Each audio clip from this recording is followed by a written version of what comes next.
O que é o humor? Você sabe o que são perturbações ou distúrbios do humor? Você sente que o seu humor é como uma montanha russa cheia de picos e vales? E você gostaria de compreender e lidar melhor com o seu humor? Bom, se a sua resposta foi sim, esse vídeo é para você. Na verdade, esse é o primeiro vídeo de uma série especial feita aqui para o canal Odisseia, chamada Compreendendo o Seu Humor. Em cada um desses vídeos dessa série, eu vou apresentar valiosas dicas, estratégias muito eficazes para que você possa lidar melhor com o seu humor. A Organização Mundial da Saúde, OMS, na sua cartilha Promoting Mental Health, promovendo a saúde mental, lançada em 2005, ela descreve a saúde mental e a felicidade como um estado de bem-estar. Bem-estar no qual o indivíduo realiza seu próprio potencial, no qual ele aprende a lidar com o estresse normal da vida e trabalha produtivamente, contribuindo, é claro, para a comunidade na qual ele está inserido, a comunidade na qual ele vive. A saúde, portanto, está no balanço, no equilíbrio dos afetos positivos e negativos. Em suma, no equilíbrio emocional. A saúde mental representa uma oscilação dos afetos positivos, como, por exemplo, estar calmo, estar feliz, sentir-se seguro, estar alegre, sentir-se relaxado ou estar entusiasmado, e dos afetos negativos, estar triste, confuso, tenso, nervoso, assustado, com medo. É o equilíbrio desses afetos. Mas o que significa afeto, humor, dimensão afetiva? Bom, o ser humano é muito complexo e ele pode ser explicado, ou melhor, ele pode ser abordado em diversos níveis. Por exemplo, eu posso abordar o ser humano tentando compreender a sua dimensão corporal, a sua dimensão fisiológica, física. Nesse caso, eu vou tentar explicar como funciona o seu corpo físico, quais são as situações equilibradas ou ideais para o funcionamento saudável do seu corpo físico, etc, etc. Trata-se do bem-estar físico, da dimensão física. Mas há também uma dimensão afetiva. Ela tem a ver com as emoções, que são respostas automáticas e fisiológicas ao ambiente. Respostas herdadas ao longo da evolução biológica. É por isso que elas são automáticas. Nós não temos consciência sobre essas respostas. Além dessa dimensão afetiva, que envolve as emoções, o sentimento e o humor, sentimento como uma emoção mais prolongada, uma emoção que já foi elaborada, que já foi sentida, que já foi percebida pelo indivíduo, e o humor como a permanência de um estado de sentimento ao longo de um prazo maior, de um tempo maior. Somando tudo isso, emoções, sentimentos, estados de humor, nós temos essa dimensão afetiva, que não dá para ser explicada com palavras, que não é tão racional assim. Ao lado ainda delas, temos a dimensão cognitiva, que é o que você pensa, como você explica as coisas, como você foi criado, quais são suas crenças, quais são seus valores, qual significado você dá aos acontecimentos, qual significado você dá para as suas relações. Em suma, o seu mapa mental, seu mapa cognitivo, como você raciocina, pensa e interpreta. Ao lado disso, nós temos uma dimensão comportamental, tem a ver com seus hábitos, com o que você faz, com aqueles atos repetitivos ao longo do tempo que dizem respeito à sua rotina. Nós temos também uma dimensão social, suas interações sociais, o país em que você nasceu, a língua que você fala, o sistema econômico em que você vive, as estruturas sociais da comunidade em que você vive, tudo isso são dimensões. E eu posso abordar o ser humano a partir de todas essas dimensões. E, por fim, a dimensão espiritual, aquilo que não é palpável, aquilo que é intangível, mas que diz respeito aos mais altos valores de um indivíduo. Essas são, portanto, algumas das dimensões através das quais nós podemos abordar um ser humano ou compreender um ser humano. Para nós aqui, nessa série sobre o humor, a dimensão afetiva estará em foco. É sobre ela que nós vamos pensar, refletir, extrair o máximo possível de conhecimentos e informações. Na dimensão afetiva, como eu acabei de dizer, nós temos aí 3 elementos que precisam ser distinguidos.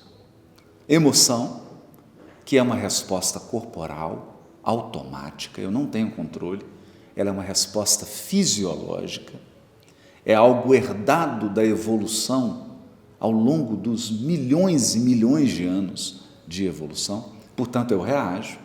Quando eu experimento a emoção medo, uma série de mudanças fisiológicas ocorrem no meu corpo e eu não tenho controle sobre isso. Eu simplesmente experimento aquela emoção como um conjunto de mudanças fisiológicas, mudanças corporais que me levam a agir em milésimos de segundo. Por exemplo, no caso do medo, me levam a lutar ou a fugir. No entanto, todos somos seres humanos peculiares. Ninguém é igual a ninguém.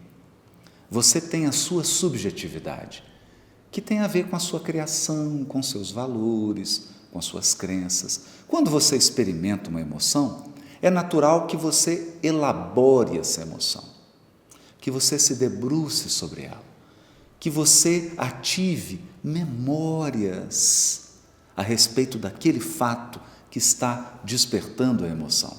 Portanto, quando entra em cena essa carga subjetiva, nós temos o sentimento. A emoção dispara, então, o sentimento, que é uma elaboração mais subjetiva, mais particular, única. A maneira como você absorve, a maneira como você lida, interpreta o seu medo é única, é só sua. Ninguém mais sente o medo como você. Do ponto de vista emocional, das reações fisiológicas, nós somos iguais da espécie humana. Nós, na espécie humana, o Homo sapiens, expressamos as emoções segundo padrões evolutivos, segundo padrões corporais. Mas quando chega no sentimento, aí nos diferenciamos uns dos outros, porque há uma subjetividade, uma peculiaridade, uma singularidade. Quando um sentimento perdura, quando um estado de sentimento dura horas, uma manhã, um dia inteiro, às vezes até um mês ou anos, nós estamos na esfera do humor. O estado de humor é aquele sentimento que perdurou, que persistiu. É por isso que nós dizemos: nossa, fulano acordou mal-humorado hoje. Nossa, meu chefe está tão bem-humorado. Nós costumamos dizer isso, porque essa é de fato a compreensão verdadeira do que vem a ser um estado de humor. O que nós queremos reforçar aqui é a importância da interação entre as diversas dimensões humanas, a afetiva, a cognitiva, a comportamental. Por exemplo, o bem-estar emocional é algo subjetivo, mas a satisfação com a vida depende de elementos cognitivos. Para você estar satisfeito com algo, eu tenho que diminuir expectativa de realidade. Expectativas são padrões interpretativos. É aquilo que você imaginou, que você construiu na sua mente. E nem sempre a realidade acompanha as nossas expectativas, ou ela acontece exatamente como a gente planejou, então nós poderemos estar mais ou menos satisfeitos com pessoas, com circunstâncias, com acontecimentos. É importante entender que as dimensões, elas se comunicam. A dimensão social, a dimensão volitiva, que tem a ver com a vontade, com a meta, com o propósito, com o desejo, essas dimensões interagem. Interagem de tal modo que eu sou capaz de fazer um julgamento global das pessoas, da vida, das circunstâncias. Eu sou capaz de vivenciar, significar e interpretar o passado, o presente e o futuro. Nesse vídeo, eu quero lhe apresentar algumas estratégias inadequadas para você lidar com seu estado de humor, com a sua dimensão afetiva. A primeira delas, acreditar que é possível, que é saudável, que é desejável ter somente afetos positivos. O que acontece quando você adota essa estratégia? Você reprime os afetos negativos. Então a gente acredita que tem que estar 24 horas por dia, 7 dias por semana, alegre, que não pode sentir tristeza, que é errado sentir-se triste, que é ruim espiritualmente ou que é pecado sentir-se triste, que é errado espiritualmente sentir raiva, que é um sinal de inferioridade moral ou que é um erro, um pecado. Então, essas crenças fazem com que nós tenhamos uma visão não saudável da relação dos afetos. Nós dissemos aqui, e a Organização Mundial da Saúde define isso muito bem. O bem-estar, a saúde mental, é um estado de bem-estar. Isso significa que os afetos estão sempre oscilando. É saudável eu sentir um pouco de tristeza, claro, quando eu perco alguém, quando eu perco um emprego, quando eu perco algo, quando acontece algo que estava fora do esperado, isso é saudável. O que não é saudável é eu mergulhar num vale da tristeza a ponto de não mais conseguir sair dessa situação. Isso não é saudável. Mas sentir tristeza, sentir pesar, isso é saúde mental. Do mesmo modo, sentir alegria, sentir entusiasmo, mas se eu estou constantemente entusiasmado, constantemente alegre, isso não é saúde. Há aí algum problema, algum distúrbio, de algum modo eu não estou lidando bem com situações e talvez eu esteja negando aspectos da minha dimensão afetiva. Portanto, saúde mental é como se fosse um balanço, uma gangorra. Alguém senta de um lado, o outro senta do outro, e para que um suba, o outro tem que descer. E ali a gente vai revezando, e é nisso que está o lúdico, é nisso que está a brincadeira saudável, nos afetos da mesma maneira. Então, tem dia que eu estou mais recolhido, mais pensativo, eu quero ficar um pouco mais sozinho, eu quero pensar um pouco mais, quero ficar num canto. Tem dia que eu quero interagir, eu quero conversar, eu quero rir, quero divertir. Isso é saúde mental, isso é saudável. É claro que, quando nós falamos dessas oscilações, não estamos nos referindo a excessos, a picos e vales. Aquele excesso de alegria que você olha para a pessoa e percebe que tem alguma coisa de errado. Está excessivo, está exagerado. Ou aquele excesso de tristeza que é um vale da depressão. Todas essas situações extremas, talvez seja necessário o indivíduo buscar a ajuda de um psiquiatra, de um psicoterapeuta, um tratamento até mesmo religioso, segundo a sua crença. É importante tratar, porque picos e vales são coisas diferentes de oscilação, são excessos. Tudo que é excessivo sai da homeostase, sai do equilíbrio natural, do equilíbrio do corpo, do equilíbrio psíquico. Portanto, estratégia muito equivocada. Reprimir afetos negativos em nós e nas crianças, nos filhos, nas pessoas que trabalham conosco. Reprimir os afetos, não permitir que os afetos sejam vivenciados, que eles sejam expressados de maneira equilibrada, de uma maneira saudável. Esse é um grande equívoco e a nossa sociedade ocidental paga muito caro por esse equívoco, porque as pessoas vão reprimindo, e isso se transforma numa grande panela de pressão que, num determinado momento, explode, trazendo inúmeros prejuízos para a vida familiar, para o equilíbrio psíquico e para a vida social. A segunda estratégia, que também não funciona, definitivamente não funciona, é ignorar a dimensão afetiva.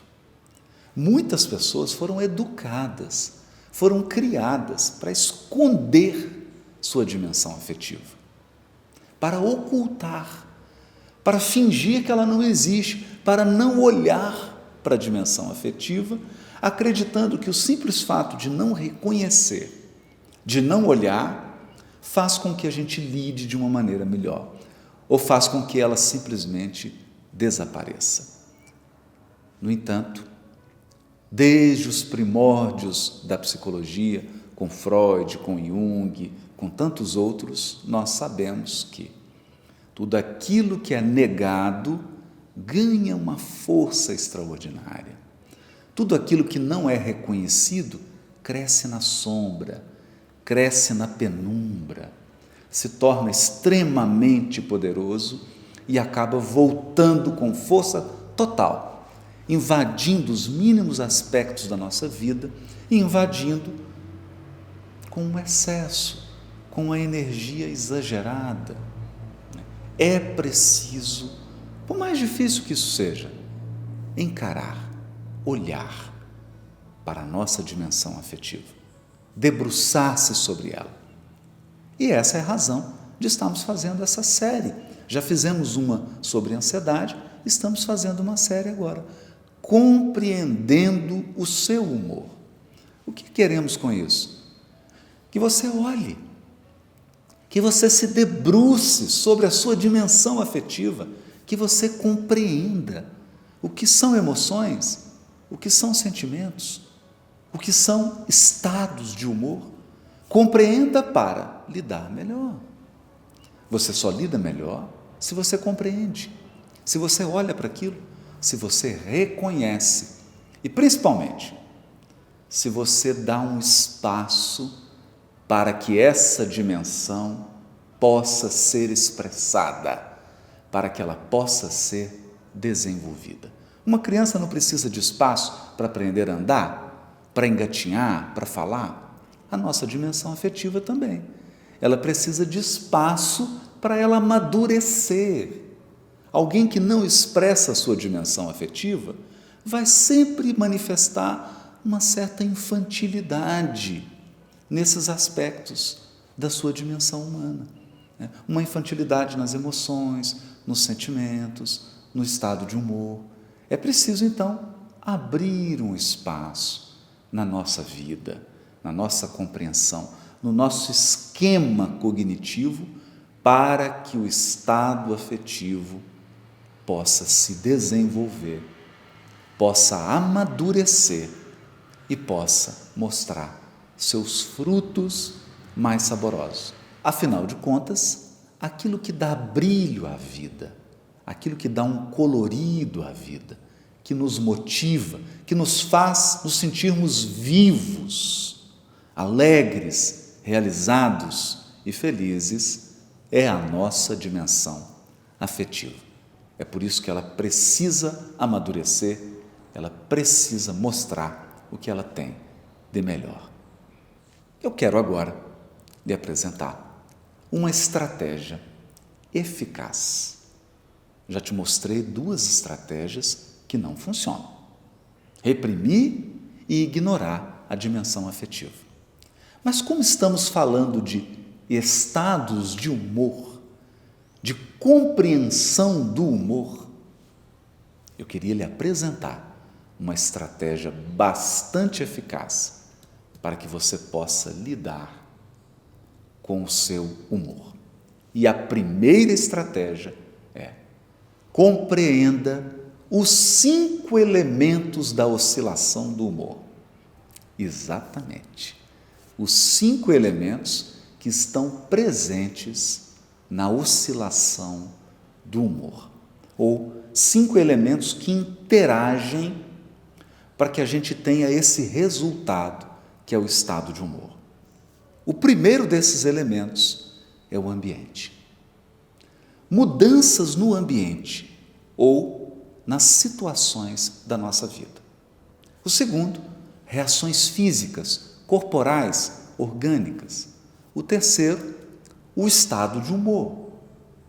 O estado de humor que eu estava antes e o estado de humor que eu apresento agora. A variação de um estado de humor para outro. O quarto, os pensamentos. Como eu interpreto tudo isso? O que eu penso sobre as mudanças no ambiente? O que eu penso sobre as mudanças no meu corpo, sobre o que está acontecendo? O que eu penso sobre as variações de humor? O que eu penso sobre os meus hábitos? O que eu penso sobre as pessoas, sobre a vida? E quinto, os comportamentos. O que eu faço? A minha rotina, os meus hábitos. Aquilo que todo mundo pode observar, o comportamento. Explicando melhor esses elementos, esses 5 elementos, podemos dizer que alterações em sua vida, provenientes de circunstâncias, de acontecimentos, de pessoas, podem alterar o seu ambiente, o seu habitat, a sua estabilidade. E isso pode provocar mudanças na sua rotina, por exemplo, no seu comportamento. Essas mudanças no ambiente ou na situação da sua vida podem alterar o seu estado atual de humor, podem gerar pensamentos a respeito de você mesmo, a respeito da vida, a respeito das outras pessoas, como também pode gerar reações físicas. Você pode perder o sono, pode perder o apetite, ou pode estar comendo demais. Em resumo, esses 5 elementos, eles estão entrelaçados, eles atuam uns sobre os outros de modo permanente e dinâmico.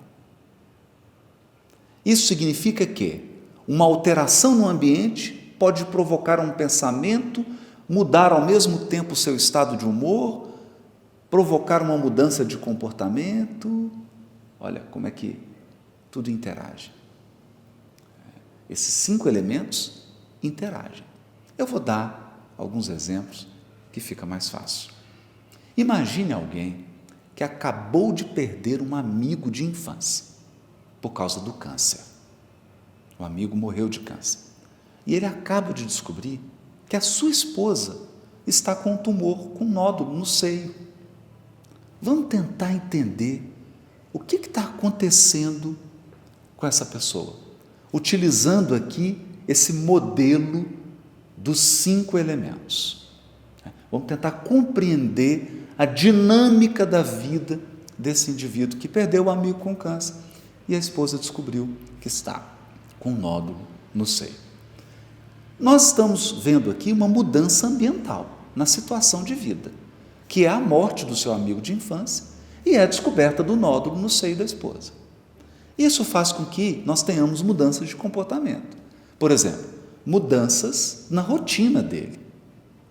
Com o fim dos encontros regulares com os amigos, Aquele amigo que morreu, ele não consegue mais encontrar, não sai com ele. Isso afetou também os outros amigos. Mudou a rotina, mudança de comportamento. Agora, por outro lado, ele tem que ir constantemente no hospital, no médico, acompanhar a esposa no tratamento que ela está fazendo. Isso afeta também seus pensamentos. Ele começa a pensar: todas as pessoas de quem eu gosto estão morrendo. Meus filhos e netos não precisam mais de mim. Você começa a pensar coisas que não têm sentido. Mas nós temos também reações físicas. Você começa a ficar cansado, com problema para dormir, com humor irritadiço, triste. Então, além de não dormir, de estar cansado, muda também o estado de humor. Você está triste, está irritado, está mais tenso. Percebeu como que esses 5 elementos interagem? Percebeu como que eu não posso dizer que um elemento causa o outro? Porque não é tão simples assim. Não se trata de uma linha, uma coisa causa a outra, que causa a outra. Isso é muito simples. Essa é uma explicação muito simplória. Na verdade, nós temos que compreender que esses 5 elementos interagem. Um deles age sobre os outros 4 ao mesmo tempo. É isso? Então, o que nós podemos concluir com isso? Nós podemos dizer que esses 5 elementos se encontram totalmente entrelaçados.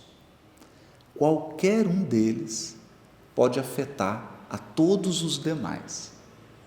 Portanto, já que cada uma dessas áreas estão ligadas umas às outras, cada uma delas está ligada às outras 4, pequenas melhoras em qualquer uma delas contribuem para mudanças positivas nas demais. Assim, pequenas mudanças em qualquer dessas áreas podem fazer com que você se sinta melhor. Eu posso implementar pequenas mudanças no meu comportamento, na minha rotina, no meu modo de pensar, por exemplo, conversando com alguém, lendo um livro, fazendo um curso. Eu posso estimular meu corpo com exercícios e atividades para que ele dispare emoções novas. Eu posso fazer pequenas mudanças no ambiente em que eu vivo, no lugar onde eu estou, no círculo de pessoas com as quais eu convivo, e eu posso alterar o meu estado de humor. Não importa qual desses elementos eu faça pequenas alterações. Se eu alterar qualquer deles, todos os outros vão ser afetados.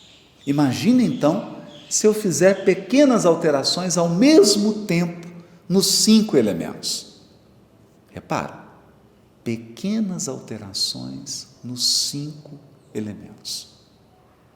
Nós podemos voltar ao caso daquele rapaz e imaginar ele tentando alterar seu pensamento, mudando um pouco o comportamento, tentando cuidar um pouco mais do seu corpo, para que ele possa descansar, porque ele vai precisar de energia para acompanhar a esposa, entendeu? Pequenas mudanças. Eu vou dar outro exemplo agora. Imagine agora uma mulher de meia idade, muito bem-sucedida, profissionalmente, afetivamente, tem uma família, mas ela costuma ter ataques de pânico. Ela sofre de ansiedade e também ela tem muito medo de andar de avião. Como ela trabalha numa empresa, precisa viajar, isso é algo desagradável. Vamos tentar entender o que está acontecendo com ela, utilizando, é claro, esse modelo aqui dos 5 elementos, porque essa é a estratégia que eu estou te passando. A primeira estratégia dessa série, compreendendo o seu humor. A primeira estratégia é: compreenda os 5 elementos que estão conectados ao estado de humor. Compreenda esses 5 elementos. Todo o meu esforço aqui é para te dar exemplos, para que você entenda, para que você saiba compreender esses 5 elementos. Vamos lá. Mudanças ambientais ou na situação de vida.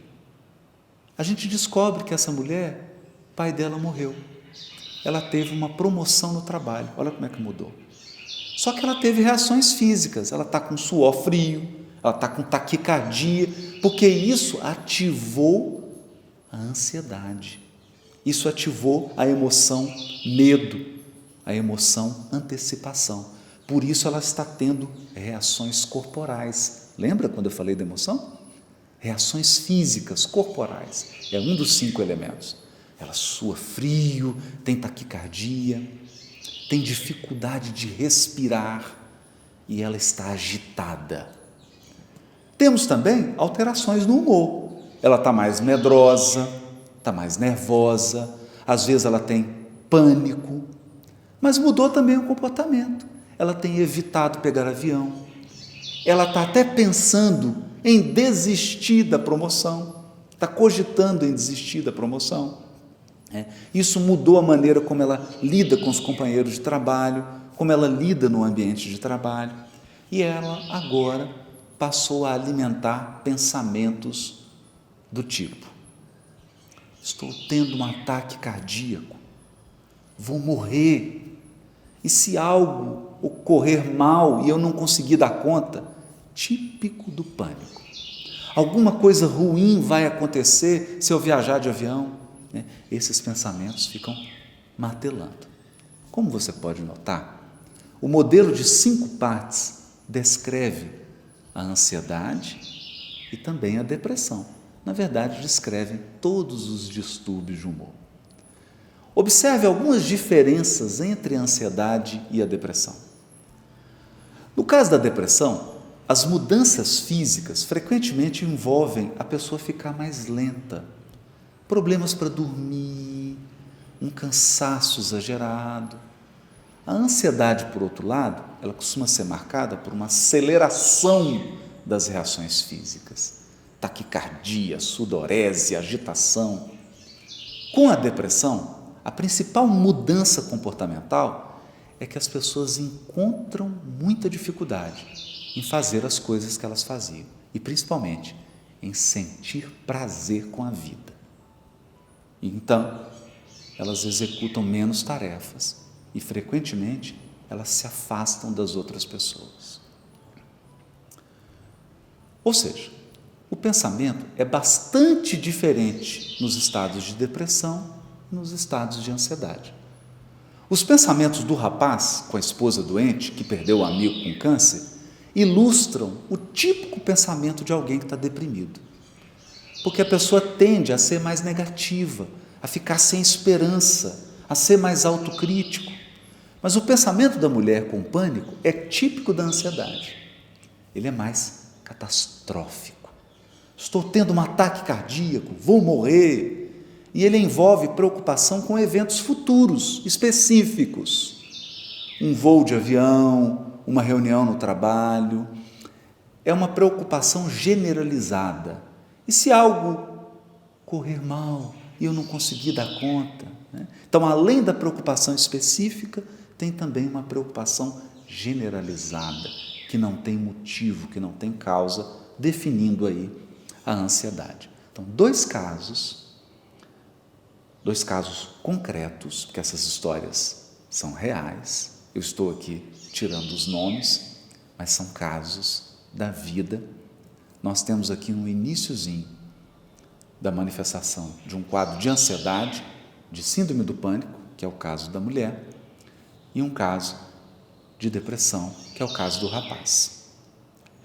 Com esses 5 elementos, a gente perde a ingenuidade na nossa avaliação.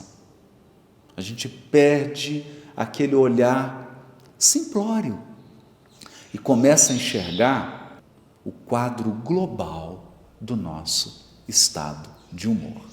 Você gostou dessa estratégia eficaz para lidar melhor com o seu humor? É a primeira. Não deixe de se inscrever no canal Odisseia, aqui no meu canal do YouTube, Odisseia. Clique no sino para você receber notificações dos vídeos novos. E se você gostou, dê o like, aperta aí o gostei. Eu te aconselho a assistir a todos os vídeos dessa série Compreendendo o Seu Humor. E também te estimulo muito a voltar lá na série sobre ansiedade e assistir a todos os 7 vídeos da série Ansiedade, porque em cada um daqueles vídeos eu dei uma dica eficaz de como lidar melhor com a ansiedade. E aqui, nessa série sobre humor, em cada vídeo você terá uma dica muito eficaz. A de hoje, a desse vídeo, foi compreendendo 5 elementos. Viu como que ampliou? Viu como que a perspectiva fica mais larga, mais ampla? Como que os horizontes se abrem e a gente começa a enxergar melhor o que está por trás de um estado de humor? Então, te aguardo. Até o próximo vídeo.